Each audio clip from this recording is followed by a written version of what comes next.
Alright, welcome back to the channel again, everybody. If you've never been here before, go ahead and hit that subscribe button. Click the bell next to the button so you are notified every time a new video goes up. This is SouFLoTV, and I am SouFlo, your host. Listen, this one hit near and dear. For those of you who know me or have followed me over the years, you know that I myself was a soldier for over a decade, or pretty much about a decade. My father, career soldier, right? So I have this affinity, this kind of affection towards soldiers and appreciation towards soldiers. My grandfather retired out of the JCF, Jamaica Constabulary Force. So I have a kind of respect for these men. Now, I'm not saying that all of them are perfect or good or anything like that. I'm just saying I understand the ropes. So this particular story, investigators are yet to determine the circumstances surrounding the fatal shooting of a member of the Jamaica Defense Force in a volatile West Kingston community of Denham Town on Friday. But even as the probe continues, the residents in that area, they are fuming over the death of the man that they described as a quote-unquote a good soldier. I saw one woman gave an interview and she talked about how he would reason with her for hours. Now, nothing wrong with reasoning with her for hours, but that alone gave me questions. Why? Because I've lived the soldier life before. So stay tuned, and I'm going to tell you what I gathered from what happened to this young soldier. According to the Jamaica Observer, it said that he had been identified as 20-year-old Private E.J. Domfill, who had been in the JDF, Jamaica Defense Force, for less than 1 year, less than 12 months. You know, when parents watch their children go off into law enforcement, like go off into being a soldier or go off into being a police officer, the parents are so elated and overjoyed. I guess because it's better for them to say, my son is a soldier or my son is a police, than for them to say, my son is a wasteman or my son joined a gang and out in the streets creating havoc. So it's something to be prideful about. But oftentimes I wonder while watching these parents celebrate if they actually really know what their child just committed themselves to. Take it from me, a U.S. Army infantry combat veteran who has been in the war, at the front door of war, in it, in the fire. It made me think for a long time. As a matter of fact, I got to some times where I cursed every person who encouraged me or celebrated the fact that I signed up to do what I did. But then I fell in love with it. So, according to this now, it says, though pieces of the puzzle are missing, what is certain is that about 1:25 a.m. in the wee hours of the dark morning, Domville, the young soldier, EJ, a private, the lowest rank in the military. He was a part of a team that was on foot patrol in Denham Town when he was killed. The incident took place in the vicinity of Charles Street and Chestnut Lane. Now, based on just this piece of information alone, and the individual, the woman who did the interview, who said, hours, sometime me and him sit down here talk, 2, 3, 4 hours. As a soldier who moved with a team, I understand the responsibility of a team leader. I understand the responsibility of a squad leader. I understand the responsibility of how the military is set up in platoons and companies and brigades. I understand how this works intricately. So, for a soldier to be separated from his team, to be having time to stand alone with a individual in a volatile community in the wee hours of the morning, having 2, 3, 4 hour conversations, that tells me that training was slack. Protocol was not being followed. Ask me how I know, because me and my four-man team would never go anywhere and stay there pulling guard without setting up 360 security, without being on guard for the amount of time we were there until we were relieved by another team. So Alpha team would go out first and pull guard. We would do 4 hours in a certain area, even on deployment in volatile areas. We would do 4 hours in an area, 5 hours, 6 hours, and then when we were extracted from that area, the volatile area, we would be replaced by Bravo team, or we would be replaced by another company who brought in their Alpha and Bravo teams. So the fact that this person said they would stand there and reason for hours tells me he was off guard and protocol must not have been followed. Now, the police said that on Friday, a team of soldiers went in pursuit of some men who opened gunfire at them, causing them to take evasive action and return fire. So what they were reporting is that there was a shootout. When the shooting ended, Dumfield was found with what appeared to be gunshot wound to the face, and he was taken to a hospital where he was pronounced dead. Now, I don't know if that was his team that went in search of, or if he was pulling guard at a certain point when another team went in search of and he got hit by stray shots. This is still confusing to me. Now, when the shooting ended, they said they found him suffering with a gunshot wound to the face. Lieutenant Colonel Carl Clark, acting brigade commander of the Jamaica Regiment, and who is responsible for all deployments of soldiers across Jamaica, the island, in support of the Jamaica Constabulary Force, expressed regrets over the fatal shooting. This is his high-ranking chain of command expressing regrets over the young, fresh, new, lowest-ranking soldier losing his life in this manner. I want to say condolences to the family of the soldier. We deeply regret their loss and loss of his life. What I can tell you at this moment is that the soldiers were responding to a direct threat on their lives, and in so doing, unfortunately, one of the soldiers was impacted, possibly by one of the rounds of the threat forces. In other words, one of the gunman rounds.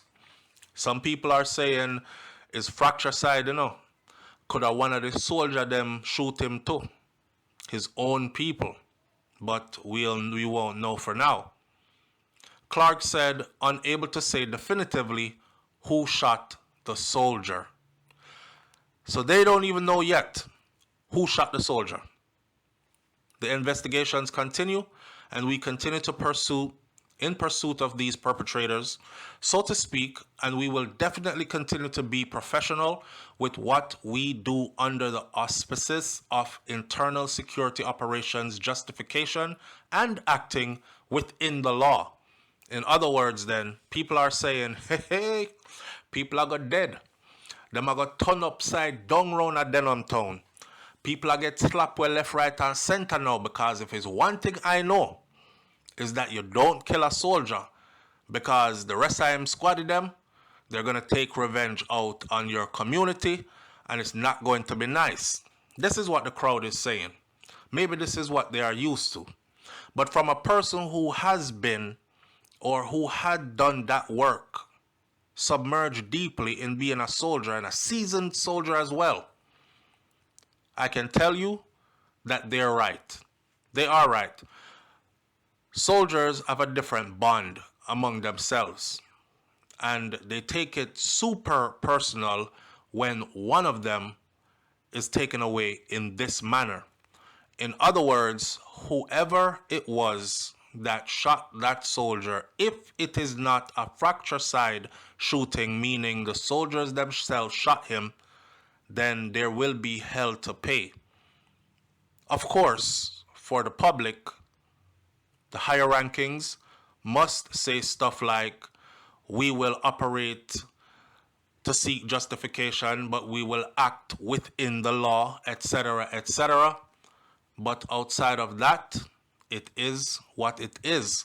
Read between the lines. He said that he was not walking alone. At this time, I am not able to say how many soldiers were with him. A soldier doesn't walk alone. We operate at a minimum of 2 people, his high-ranking command said. But if you listen to the interview the woman gave, she clearly said, me and him alone stand up out there sometime, I talk for hours. Him alone. That tells me again that somebody was slacking on duty. Poor private. How could she say, giving an account? And that lady, she wasn't trying to tell on anybody. She was actually trying to make the soldier look good. She was trying to say that, she said, you know, a ghetto era we live in, and him never come round here, come act like him better than the rest of we. You know, him always tell me stuff like, save your little TikTok money and invest in a something, and because you come from the ghetto, it doesn't mean that you have to act like, say, a ghetto you come from, or be a part of the negative stereotypes of the ghetto, etc., etc. So she had deep conversations with him. But the fact that she was able to say that their conversations lasted for hours, and sometime 2, 3 o'clock a morning, she just a go inside, and I just she and him alone turn up out there a chat. You have to ask, where were the other soldiers who were supposed to be with him?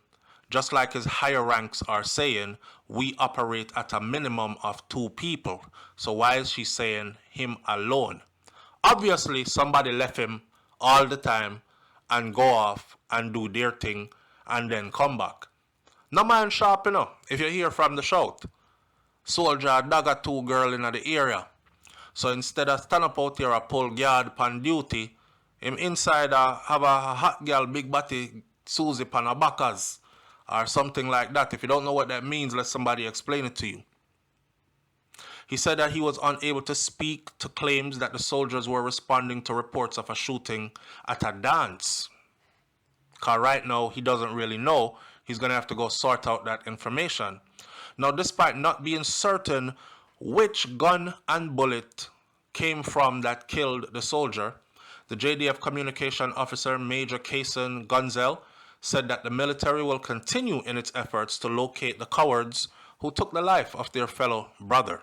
Remember, you know, them not sure if it's another soldier frightened, shoot in the wrong direction, something like that, and end up kill a soldier. Because movement under darkness, when live rounds are flying, is something serious. And it does happen that fratricides do happen. We just want to use this opportunity to remind citizens that we are not deterred, and we remain committed to the mission in support of the Jamaica Constabulary Force, he said. Somebody said to me, SouFLo, if it's them kill him by accident, I don't think the JCF will be truthful, or the JDF will be truthful and forthcoming to his parents, to his mom, that, you know, during a firefight, it was one of us that accidentally killed your son. We just want to use this community to remind citizens that we are not deterred and we remain committed to the mission in support of the JCF. This is a soldier-police hand-in-hand mission. Now, in the meantime, several residents were seen in the area where the death of the young man happened, and they were openly mourning. They described him as a ladies' man and a motivator. I mean, a ladies' man. How would they know he's a ladies' man? Unless he was interacting with the ladies in the area. You see what I'm saying? Now, according to one young man from Denham Town, the slain soldier would always encourage young people to do good and engage in positive activities because he was that kind of person. Quote unquote, they said, them man they tell you if you lift up your head and go back to school And them thing there, you know. The other day, a youth and him stepfather was about for war and go stab up each other. Him and him team come broke up the fight. Everybody have good things to say about him. He was a good man. Them man there, them was girls man. Them type of man there. The girls them love them. Him never diss nobody round here yet. Nobody don't know what really happened still. What we hear is that them a go down the road and them buck up in a man and him get shot. This is what the young man said, who declined to give his name. Them buck up in a man and him get shot. The pain that one female resident felt over the killing of the soldier was very evident by the mournful look on her face and how vocal she was about the situation. This is the one that I saw on video. She said, Thursday night, him look pa me and ask me what me I deal with. Me tell him, say me I go inside, go cook some food and me soon come back out. At night, me and him, we out here until hours, chatting and laughing. Him talk to girls and we laugh. See, soldier off guard. Them know him as a gallus. Them know him as a girls man. Him out there talk to girls. He's distracted. You understand? Now, she went on to say, when me see him picture, and them say him dead, me have to buy a beer, well cold. I may have type 2 diabetes, and me shouldn't have drink them something here. And my brethren, him know me by name. He was a respectable soldier. Me love him. Look, my body have cold bumps. Him talk to everybody. And him not deal with you like a nobody. Him not hype upon people. And him talk to you with respect. Him used to buy cologne from me. Him reason with me. And him say like, oh me dep on TikTok, me must put my money to use. This is what the lady said. Obviously, she was hurting, but she's the one who I got the piece of information from. Him was a girls man. Him talk to girls and we laugh and these kind of things. Girls in the area. Girls moving through. Soldier distracted. You understand? Man, I pre him because we already know this is a volatile area that he was put in. And he's off guard. Although everybody knows him as somebody who is humble and kind and talk to everybody nice and thing like that, he probably felt the same vibes too. Like he wasn't no threat and him just there around him people them and he's chilling. But you know, there are those people who don't see police and soldier like that. So they could be plotting and preying long time. Send out the pretty girl them. Send them go his way cause that's his weakness. Catch him off guard.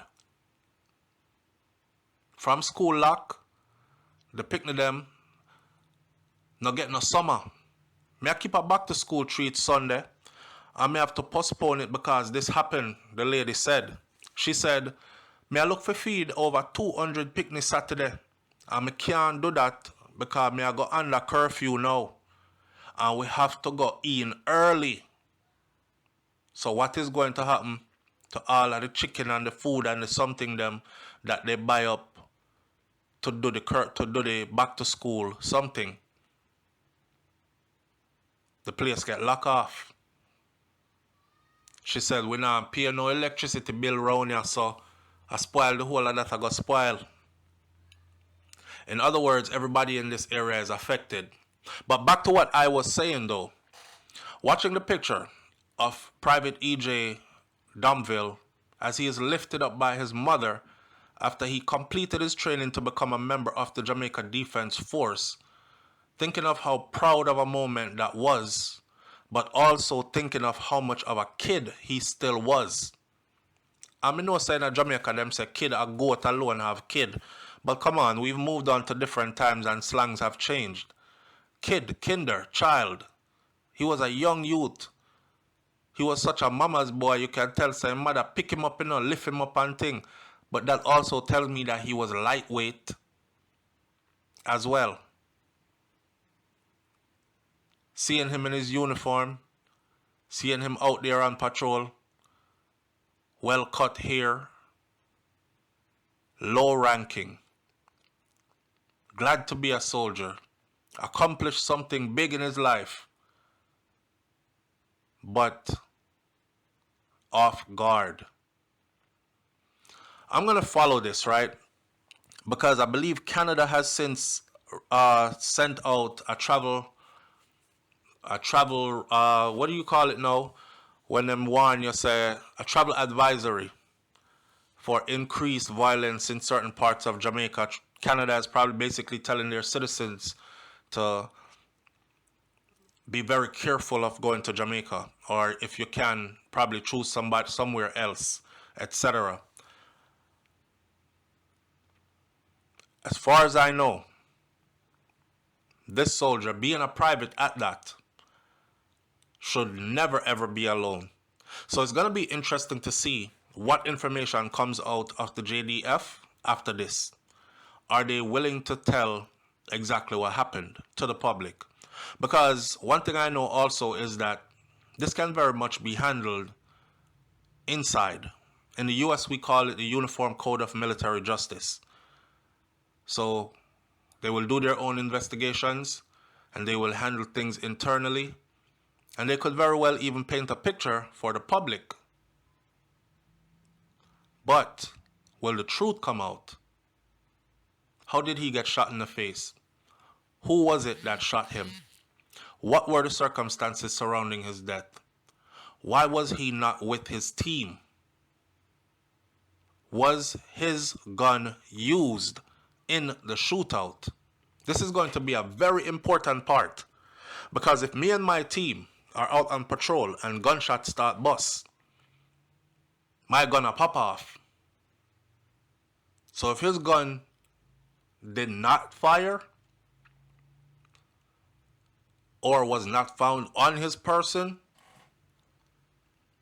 boy, it's just too much to ask. There's just too many questions floating around in my head. You know what? I'm going to say my condolences to his family, and I'm going to leave this one right here with all the speculations and stuff. I was just trying to give some insight from someone who had been a soldier for over a decade, hoping that civilians would have an inside understanding of what could have taken place or how they are supposed to move as soldiers. But remember, I was a soldier in the US, not in Jamaica, so I don't know if they train the same way, if they move the same way, but I'm willing to bet that they do. Let's leave this one right here for now. May his soul rest in peace, but may truth be told. I'm out. Peace. All right, my Jamaican people, let's take a break from our scheduled program here and get into this promo of a wonderful product from a company called Soninka Limited. Soninka Limited Solar Lighting. They have interior lighting available, roof solar panels available, extra bright street lights like you're seeing in this video clip available. You can use these lights to light up your streets and avenues, lanes and corners, your backyard, your farm, your front yard, any which part need lighting. And this is all powered by God's Son. Solar, no man, solar. You don't have a JPS bill to pay. And they are available island-wide. So check it. Intelligent lighting control, dimmable remote controlled, rechargeable on cloudy days. Listen, hook up, link up with Soninka right now. Oh, and tell them SouFLoTV sent you and get a nice discount. And get yourself out of the darkness and into the light. Back to our regular scheduled program at hand. Peace.